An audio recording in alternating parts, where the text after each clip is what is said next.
Jerry teaches Chinese here. How do you say bye-bye? After you've had a great conversation with your next Chinese best friend or your next Chinese girlfriend, how do you say bye-bye?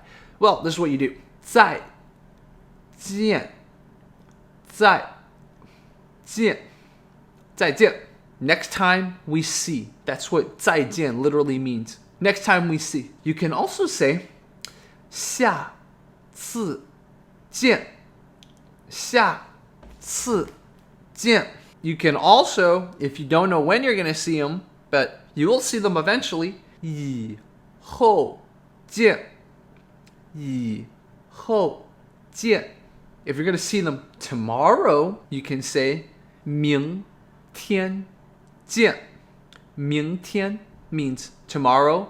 见 means see you tomorrow.